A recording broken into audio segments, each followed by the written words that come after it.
Queridos irmãos, consideramos o texto em Tiago, capítulo 1. Semana passada considerámos os primeiros 15 versículos, ainda que tivéssemos lido até o versículo 18, mas não tivemos oportunidade de ir até ao final. Vamos considerar o versículo 16 em diante. Tiago, capítulo 1. Versículo 16. Não vos enganeis, meus amados irmãos. Toda a boa dádiva e todo o dom perfeito vem do alto, descendo do Pai das luzes, em quem não há mudança nem sombra de variação. Segundo a sua própria vontade, Ele nos gerou, pela palavra da verdade, para que fôssemos como que primícias das suas criaturas. E antes de continuar, vamos considerar esta exortação, em que o apóstolo é muito firme, muito convicto: não vos enganeis. O que significava que poderia haver quem se enganasse, quem se deixasse iludir, quem de certo modo fizesse confusão em relação a uma coisa, tal como aquilo que já vinha de trás. Alguns confundiam a questão da provação e da tentação, e só para lembrar, ele mencionou como é que a provação funciona, de onde é que vem, qual é o propósito da provação, mas também sobre a tentação, e que nenhuma tentação vem de Deus, mas nós somos tentados pela nossa própria cobiça, o nosso próprio desejo, que faz parte da nossa carne. E às vezes, pelo menos no início, não é fácil distinguir entre uma coisa e outra, entre aquilo que é provação, que vem de Deus, e que tem o propósito de nos ajudar a crescer, vencendo e suportando essa provação, e aquilo que é tentação, que vem do diabo e que nos leva a cair e afastar de Deus. E como precisamos de sabedoria para distinguir entre uma coisa e outra, para, pelo menos em determinado ponto, eventualmente antes do ponto crítico, e sendo que o ponto crítico será exatamente perdermos o controle e deixar-nos tentar, cair em tentação, temos a sabedoria de Deus para discernir uma coisa da outra e tomar a decisão certa. Ele agora faz uma outra exortação para que, de facto, não haja engano, não haja dúvidas e as coisas sejam claras. E em relação a quê? Em relação às dádivas de Deus. Deus tem dádivas para nós, Deus tem dons, Deus tem coisas que Ele nos quer dar, algumas que já nos tem dado e outras que quer acrescentar. E Ele diz que toda a dádiva, toda a boa dádiva, isto é, tudo aquilo que é bom, normalmente, e este normalmente estou eu a colocar, vem de Deus. Toda a boa dádiva e todo o dom perfeito vem do alto.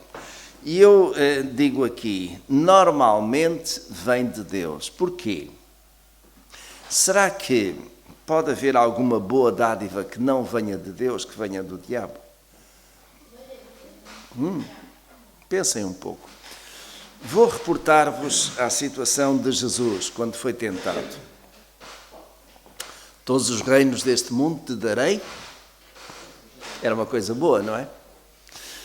Manda que estas pedras se transformem em pães, porque tu estás fomeado. Era uma coisa boa, não era? Não é? Tinha contrapartida. A primeira eu dava, a segunda Deus criava. Manda cria, Sim, mas naquela última, todos os reinos deste mundo te darei, se prostrado me adorares. E, meus irmãos, é aqui também que ainda funciona a questão daquilo que é tentação e que é provação. Às vezes a tentação vem com a oferta de coisas boas. E que nos parece ser, de facto, uma boa dádiva que vem do alto. Mas será? Será? Nós, às tantas, só conseguimos descobrir isso e perceber isso mais adiante, não é? Quando percebemos que aquela dádiva, ou seja, aquilo que alguém nos está a oferecer, tem um anzol. Tem uma fisga, não? Está ali para procurar fisgar-nos. Procurar amarrar-nos, procurar comprometer-nos a alguma coisa que depois nós não conseguimos dizer não. Que nos prende, àquilo que não é de Deus. Mas essa, depois acabamos por concluir que, afinal de contas, não é uma boa dádiva, pois não. É uma dádiva enganosa. Daí que o apóstolo esteja a dizer, não vos enganeis. Porque realmente, toda a boa dádiva, essa só pode provir de Deus. Porque outras dádivas podem ter uma aparência de boas, mas na verdade não são. E nós não sabemos, às vezes, no início. Até que percebemos que essa boa dádiva mais não é do que um isco, um engodo para nos atrair. E muitos têm sido, de facto, atraídos por ofertas, por boas dádivas. Não é? Quando a oferta, a esmola é grande, o pobre o santo desconfia, não é? Nós temos que ter esse cuidado de ver quem é que nos está a oferecer o quê e com que intenção. Mas uma coisa sabemos, aquilo que vem de Deus só pode ser bom, só pode ser perfeito e só pode ser para nosso bem, porque é a própria natureza de Deus, não é? Toda a boa dádiva e todo o dom perfeito, reparem, dom perfeito, não imperfeito, não camuflado, não misturado com alguma coisa que é tudo menos bondade e verdade, vem do alto. E esta ideia do alto, eu estive a procurar ler ali na outra Bíblia, a ver se tinha uma outra tradução. Alguém tem uma tradução diferente? Vem do alto. Vem do alto. E a ideia de vem do alto vem lá do alto, não é? Para os leitores desta carta de Tiago, era suficiente para eles entender que isso significava vir de Deus, não é? Deus que está no alto. Não é? Podemos dizer, digamos, e há pouco vocês estiveram no Instituto Bíblico, a questão da dualidade, não é? O bem e o mal, o que está acima e o que está abaixo, e neste caso também o que está no alto é Deus, o que está em baixo é do diabo, não é? O céu e o inferno. Portanto, esta ideia que nós temos de que o que está de facto no alto, o que está acima é de Deus. E esta ideia era perfeitamente clara para os leitores que iriam receber esta carta. Toda a boa dádiva e todo o dom perfeito vem do alto. Isto é, tudo aquilo que vem de Deus só pode ser bom. Descendo do Pai das luzes. Portanto, aqui há uma indicação clara que vem de cima, vem do céu e desce diretamente de quem? Do Pai das luzes. Bom, eu pergunto, não das trevas. Exatamente. Então, e que luzes são estas? Podemos dizer que são luzes, podem ser luzes físicas, materiais, como por exemplo o Sol e a Lua e as estrelas. Podemos dizer isso? Quem é que as criou? Foi Deus. Jesus era a luz do mundo, não é? Então, é o Pai das luzes, é aquele que realmente criou a luz. Havia trevas sobre a face da terra, mas Deus disse, haja luz. Então, é este Pai das luzes que criou os luminares, conforme está lá. Criou também a luz para nós vermos no dia a dia. Criou a luz espiritual para nós entendermos. Então, é este Pai das luzes que acaba por ser referenciado aqui de uma forma, digamos, única, até podemos dizer, em todo o Novo Testamento. Mas que faz uma correlação com Jesus dizendo, eu sou a luz do mundo. E as trevas de que João tanto nos fala, não é? As trevas, a luz. E Jesus veio então para brilhar no meio das trevas. E percebermos também, sermos capazes de distinguir se aquela boa dádiva realmente vem de Deus ou não.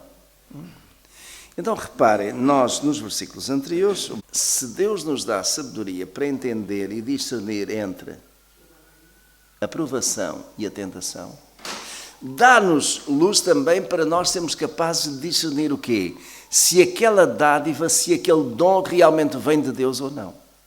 E isto significa, é o alerta, por isso mesmo ele diz, não vos enganeis, não vos deixeis levar, porque pode haver quem vos venha a apresentar uma dádiva que parece ser boa, mas que acaba por ser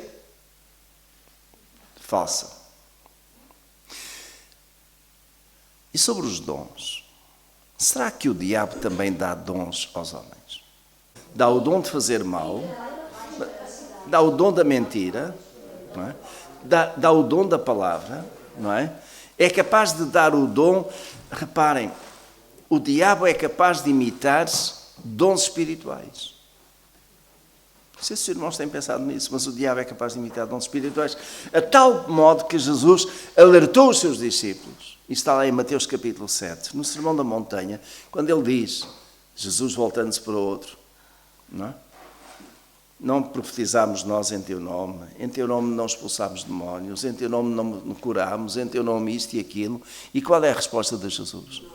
Apartai-vos de mim que não vos conheço. Então, em nome de quem e com que poder é que eles fizeram isso? Pelo diabo. E meus irmãos, com isto nós aqui ficamos numa situação que às vezes parece que ficamos de pé atrás. Será que aquilo que nós estamos a ouvir, aquilo que estamos a ver, que até parece tão espiritual, vem realmente de Deus ou do diabo? Precisamos muito do discernimento espiritual para distinguir uma coisa da outra. E, meus irmãos, muitas vezes no início não conseguimos. E por isso mesmo Jesus também usou uma ilustração aí em termos de agricultura. Pelos frutos os conhecereis. Então, como é que eu posso conhecer alguém se é de Deus ou se é do diabo? Pelos frutos. E, meus irmãos, os frutos são alguma coisa que são uma constante. Não é alguém que dá uma aparência de fruto e cuja vida, de facto, é uma vida reta aos olhos de Deus, é uma vida que é constante, tem permanência, é uma vida que é espiritual, é uma vida que não é falsa, é uma vida que, digamos, naquilo que eu já disse, tanto vale ao domingo como à segunda-feira. E os irmãos entendem o que eu estou a querer dizer, não é? Há quem ao domingo ponha uma capa de santidade, mas à segunda-feira é um diabo. Deixe-me usar a expressão assim, porque é. Então, digamos, essa máscara com que alguns vivem, até podem ter uma aparência de muito espirituais. Até podem, pela ação do diabo, fazer coisas tremendas. E ter a aparência de que, de facto, é alguma coisa de Deus. Mas pelos frutos os conhecereis. E mais cedo ou mais tarde, se a obra não é de Deus, aliás, esse foi o conselho de Gamaliel. Se a obra não é de Deus, não precisam de se preocupar muito, porque ela cairá. Se a nossa obra é de palha e de madeira, uns pauzinhos, vem o fogo e leva tudo. Mas se a nossa obra é sólida, ela permanece. Não é? Pedra e cal, fica aí, segura. Então, pelos frutos os conhecereis. Mas, meus irmãos, às vezes é difícil nós chegarmos àquele ponto de conseguirmos. Afinal, andámos enganados com esta pessoa durante este tempo. Pareceu-nos uma coisa e a outra. Até a aparência, digamos, era de alguém que falava tão bem na Escritura. E eu digo, meus irmãos, Deus me livre de eu alguma vez ser assim, ou cair nisso. Mas Jesus advertiu, ainda hoje de manhã, dos falsos profetas. Até dos falsos cristos, daqueles que vêm em nome e que se apresentam, mas que não são. Os irmãos sabem, a cristandade nos dias de hoje está cheia de pessoas que, em nome de Deus, enganam o povo. Em nome de Deus até tem muitos seguidores. Mas será que não vão ouvir aquelas palavras de Jesus? Apartai-vos porque não vos conheço. Então, ainda voltando aqui ao versículo 17. Depois diz, descendo do Pai das luzes, em quem não há mudança nem sombra de variação. Bastar-nos-ia a primeira expressão. A segunda ainda reforça mais. Em quem não há mudança. E nós podemos dizer com isto uma característica de Deus. Deus é imutável. Deus não muda. Por isso mesmo encontramos em outras passagens que Deus é o mesmo ontem, hoje e eternamente. Quer dizer que Deus não muda. Deus ontem não era uma coisa, para hoje ser outra e amanhã ser outra ainda diferente. Deus não muda. E não muda porquê? Porque Deus, naquilo que já se apresentou, que já se deu a conhecer, é exatamente aquilo que nós esperamos. E quando nós temos, e hoje temos o privilégio, meus irmãos, de ter a Escritura como um todo, podemos pegar no Gênesis e ir até Apocalipse e vermos as características de Deus. Aliás, quando fazemos teologia, mais não é do que procurar exatamente nos vários versículos da Bíblia a doutrina que lá está e aquilo que são as características de Deus. Quem Deus é, como é que Ele se relaciona, o que é que Ele disse de si mesmo, o que é que outros disseram inspirados por Deus acerca de Deus, tudo isso está lá. E Tiago diz agora que Deus é sem mudança. Deus não muda. E depois ainda acrescenta, e vejam este detalhe, nem sombra de variação. Ou seja, Deus não muda nem um pouquinho, nem a sombra. Não há mudança. Deus é, de facto, o mesmo, ontem, hoje, eternamente. Aquilo que é características essenciais de Deus, essas não mudam. Verso 18. Segundo a sua própria vontade, Ele nos gerou pela palavra da verdade para que fôssemos como que primícias das suas criaturas. Segundo a sua própria vontade. Ou seja, nós somos o que somos pela vontade de Deus. Segundo a sua própria vontade, Ele nos gerou. Eu não sei que palavra é que os irmãos têm aí. Gerou. Gerou tem a ver com o quê? Dar à luz, pode ser, por exemplo. Criou. Dar à luz não considero criar. De certo modo, sim. Não é? Dar à luz implica ter sido gerado primeiro e depois é que vem. E então, é isso. Ele nos gerou, ou seja, Ele nos concebeu. Ele nos fez vir à existência.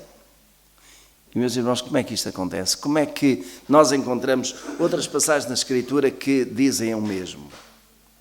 Não por Tiago, mas por outros. Por exemplo, necessário ter nascido de novo. Jesus com Nicodemos, não é? João capítulo 3. Mas no caso de Nicodemos, necessário te é nascer de novo. Então é preciso que eu volte ao ventre de minha mãe e torne a nascer? Não, o que é nascido da carne é carne, o que é nascido do Espírito é Espírito. Então o que é que isso significa? É preciso nascer do Espírito. E, meus irmãos, isto aqui leva-nos exatamente a um ponto muito importante.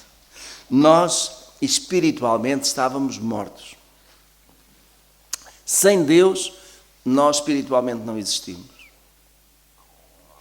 Eu já tenho mencionado aqui que todo o homem, o ser humano, nasce igual.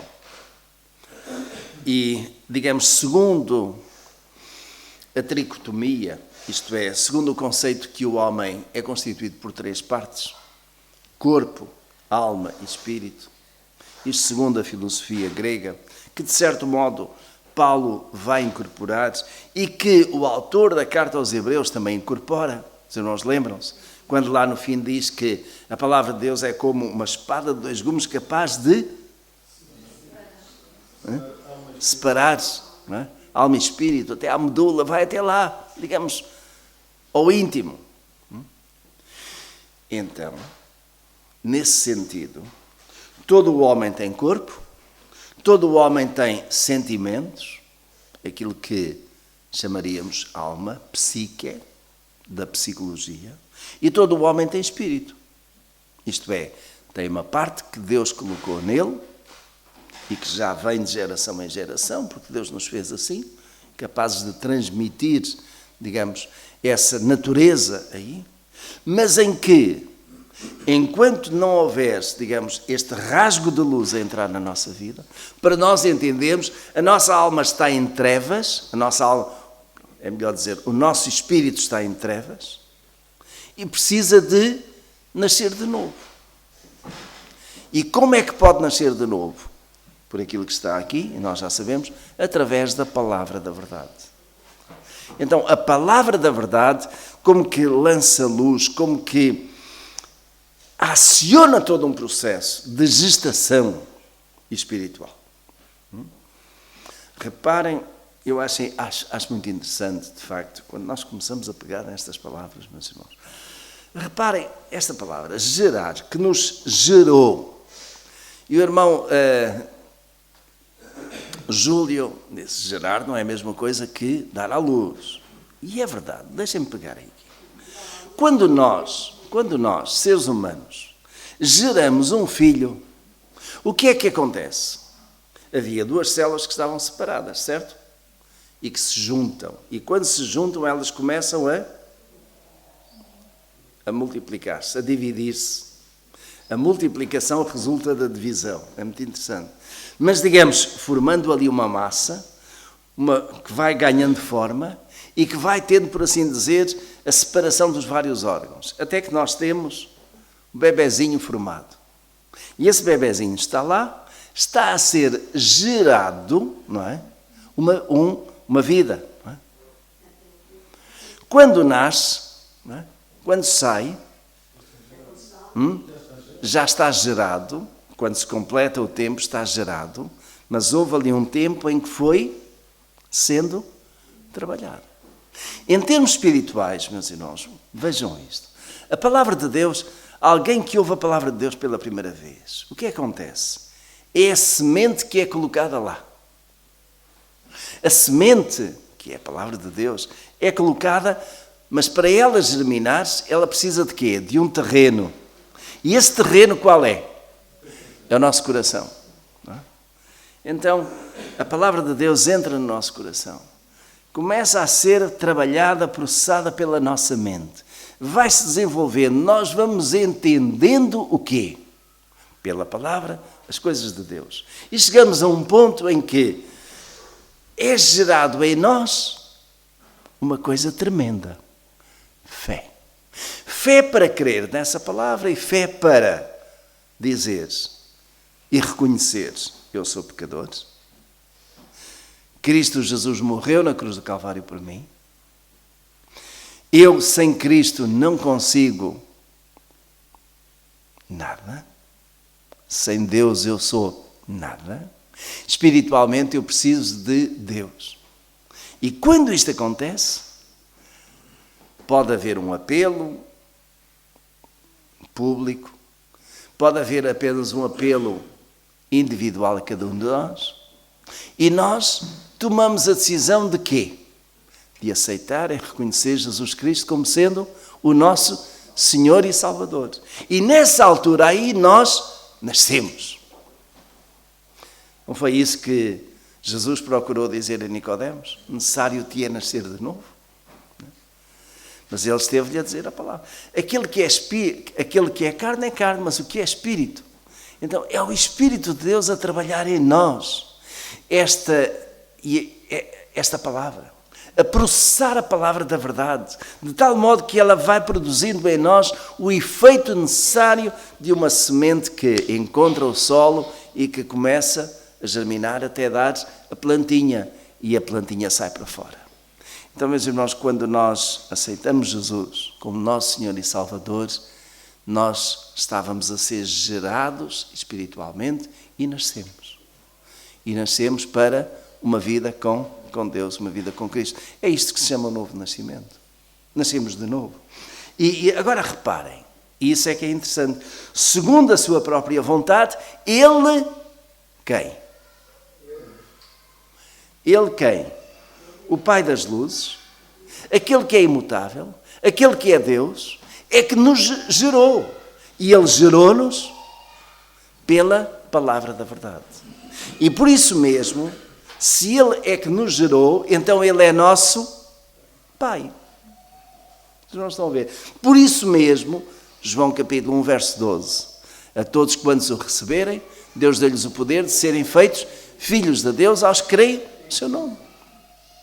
Então, eu sou feito filho de Deus, porquê? Porque Ele me gerou e me gerou espiritualmente. Vocês não estão a ver como as palavras nos levam a buscar todos estes detalhes? Segundo a sua própria vontade. Ou seja, Deus não foi obrigado, Mas foi da plena vontade de Deus que Ele fizesse isso conosco. E, meus irmãos, eu aí fico a pensar, como eu sou privilegiado porque Deus, na sua vontade, me gerou.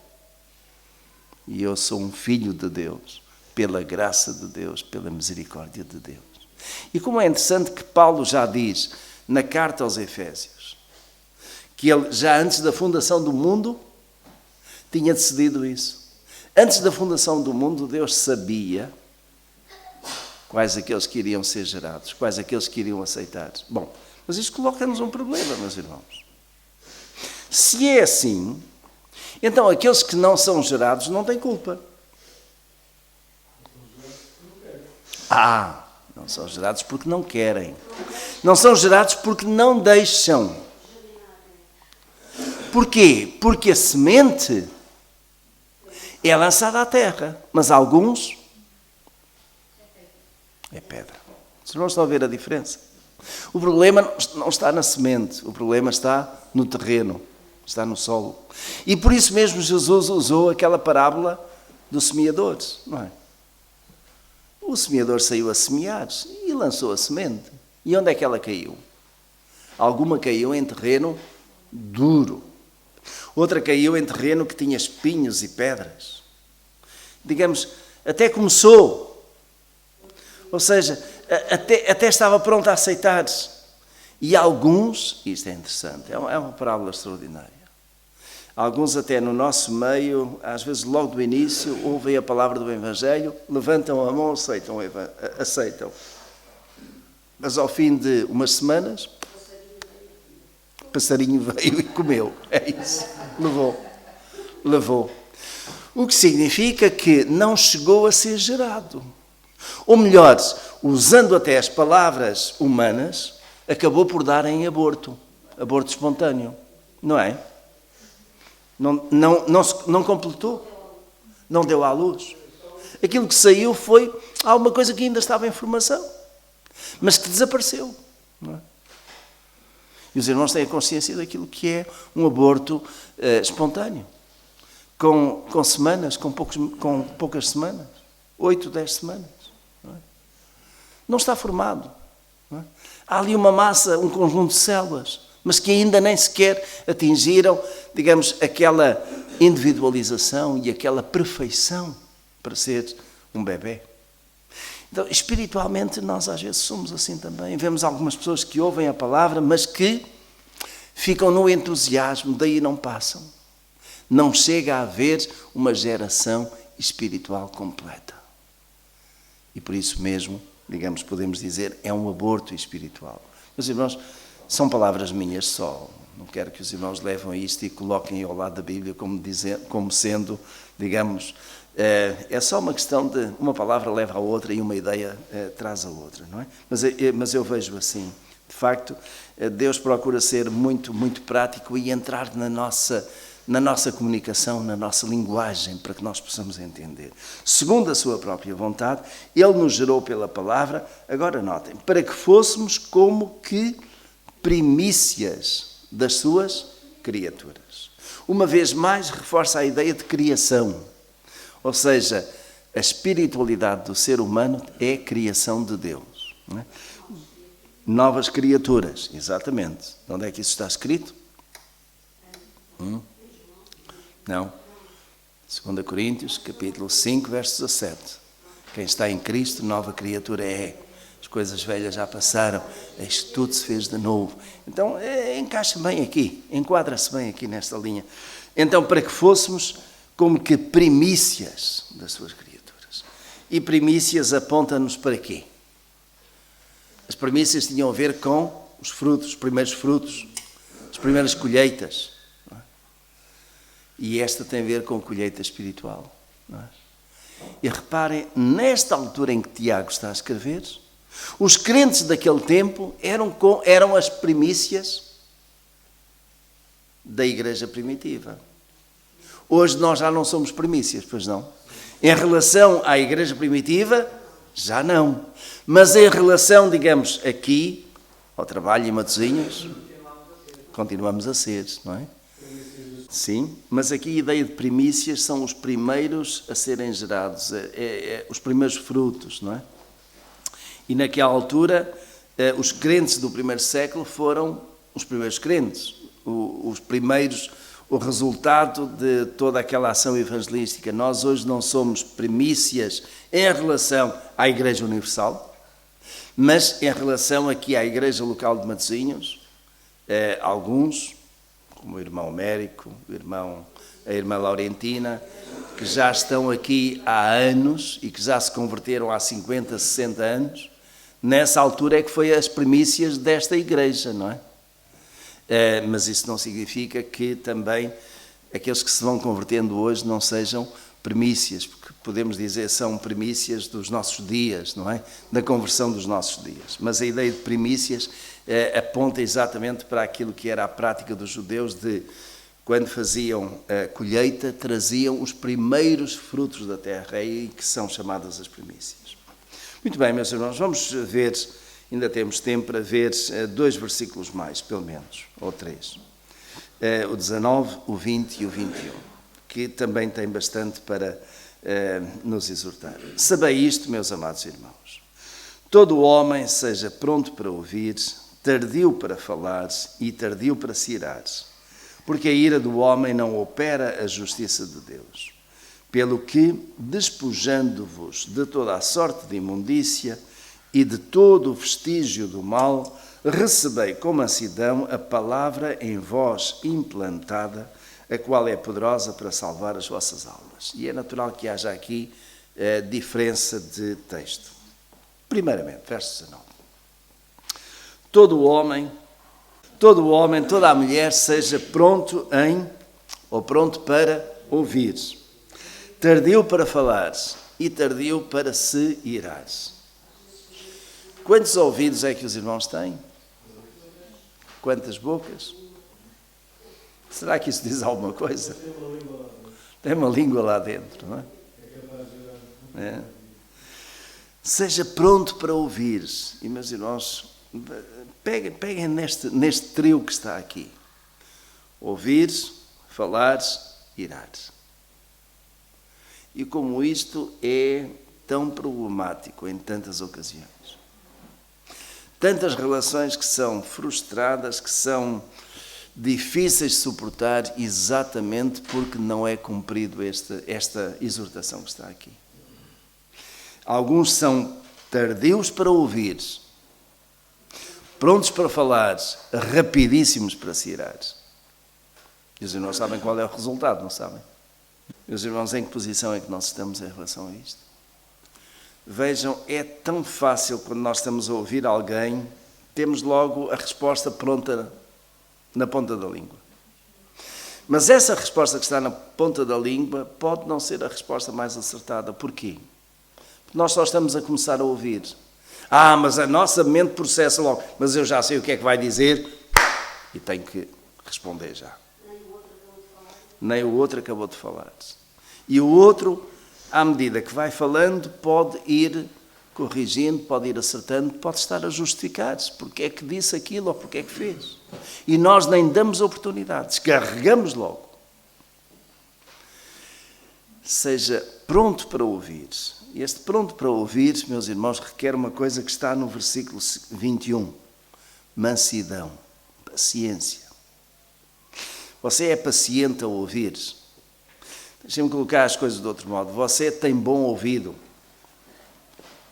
E esta ideia de bom ouvido não é bom ouvido para a música, eu não tenho. Mas eu tenho um bom ouvido para ouvir aquilo que os meus irmãos e irmãs às vezes têm para me contar. E eu fico a ouvir.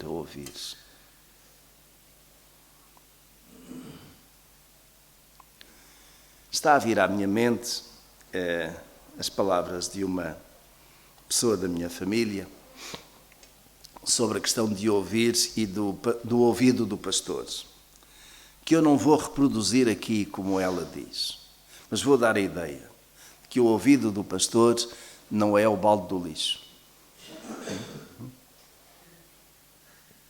Ela disse outra coisa, mas eu suavizei um pouco aqui. E os irmãos entendem. No balde do lixo, o que é que nós colocamos lá? O lixo. O ouvido do pastor não é balde do lixo. Quer isso dizer o quê? Alguém vem e conta ao pastor: este até parece africano. Tudo e mais alguma coisa, não é? Despeja, mas não da sua própria vida. Da vida dos outros. O pastor sabe. Aquele irmão é assim. Aquela irmã, E aí que o ouvido do pastor vai ouvindo, mas chega a um ponto em que tem que fechar a tampa do balde. Chega.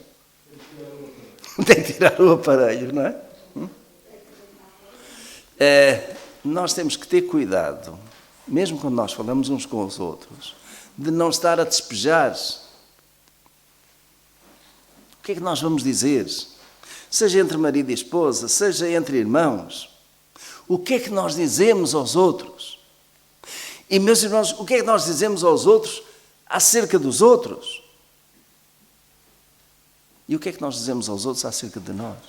Quando estamos, deixa-me reportar isto aqui mais a nível familiar, as relações familiares, seja entre marido e esposa, ou vice-versa, seja entre pais e filhos, ou filhos e pais, ou entre irmãos, o que nós dizemos uns aos outros é digno de ser dito. Edifica. Primeiro que tudo, é verdade. Primeiro que tudo, é verdade. Às vezes nós dizemos coisas que não são verdade.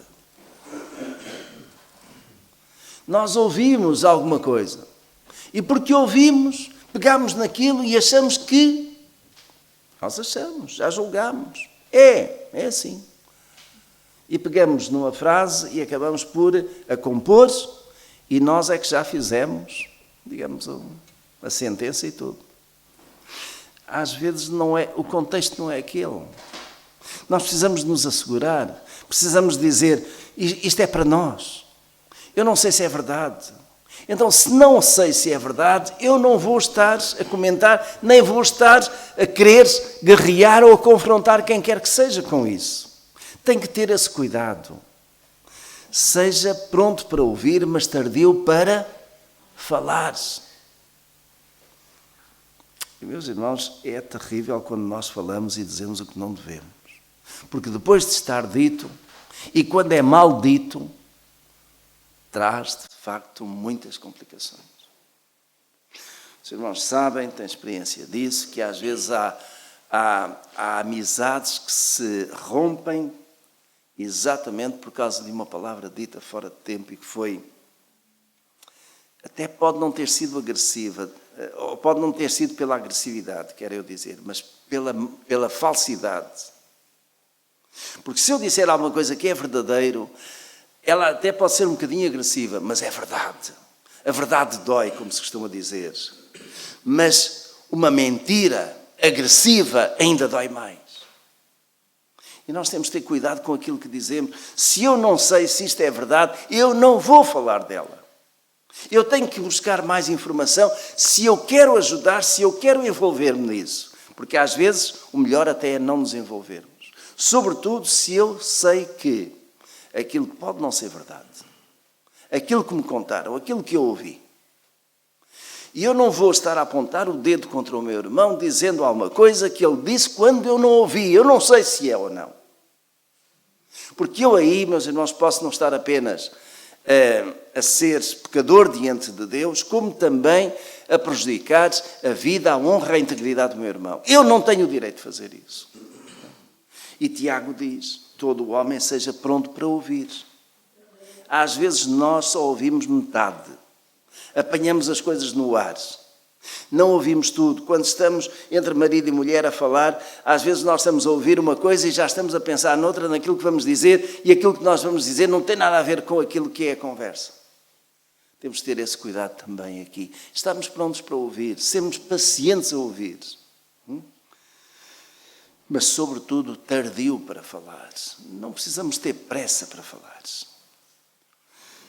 Nós devemos, contudo, falar. Tiago não está a dizer, olha, vocês ouçam só e calem-se. Ele não está a dizer isso. Ele está a dizer tardio para falar. Ou seja, nós temos o direito de falar, mas de falar primeiro, depois de ouvir, sabendo que é verdade, e então falando, mas falando com chamada conta, peso e medida. E sobretudo também aqui, tardio para irar-se, ou para se irar, para se zangar. Meus irmãos, quando nós ouvimos alguma coisa que está muito errada, o que é que nós vamos fazer? Nós ouvimos, nós falamos, mas falamos de mansinho. Palavras muito meigas. Dizemos aos nossos filhos, oh filho, tu não fizeste bem, mas o que é que eu hei de fazer? Às vezes o que eu hei de fazer é dar 2 palmadas, não é?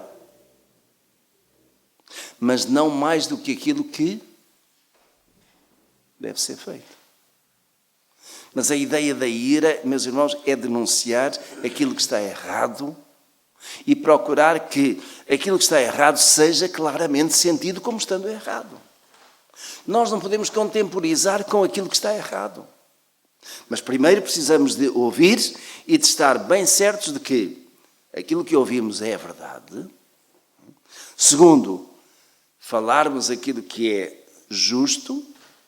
E, meus irmãos, se nós tivermos que nos irar, que seja tal como a Escritura diz, irai-vos e não pequeis. Jesus também se irou. Mas Jesus não matou ninguém. Ele derrubou as mesas. Ele fez sinal claro de que ele não podia aceitar aquilo. Então, tomou uma posição que foi firme, mas sem matar-se, sem violência. E aí é que nós precisamos de ver onde é que às vezes a nossa ira é de tal modo que só vai estragar. Precisamos de controlar. Alguns textos bíblicos que eu gostaria, em Provérbios, de partilhar com os irmãos. Provérbios, capítulo 10. Este assunto não é só do Novo Testamento. Provérbios, capítulo 10, versículo 19.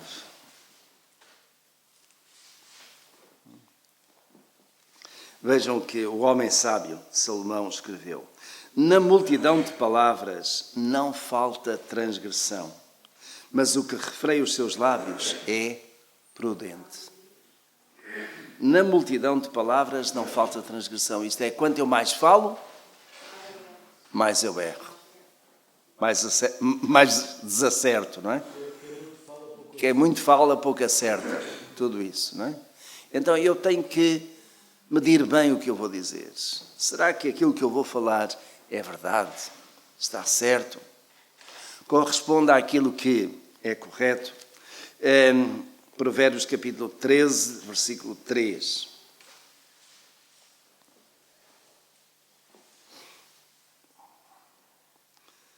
O que guarda a sua boca preserva a sua vida, mas o que muito abre os seus lábios traz sobre si a ruína. E não é só quem muito fala pouco acerta, é que às vezes até pode trazer sobre si a ruína, não é? Daquilo que disse e depois não consegue voltar atrás, não é? O que guarda a sua boca preserva a sua vida. E vejam esta ideia de guardar a boca. Meus irmãos, às vezes nós precisamos disso na nossa boca. Precisamos de um assaio. Precisamos de trela curta. Porque nós não conseguimos ter o domínio próprio de que a Escritura também nos fala. Então, se não tivermos esse cuidado, os nossos lábios trazem ruína, não é? Um outro texto. 17, 28.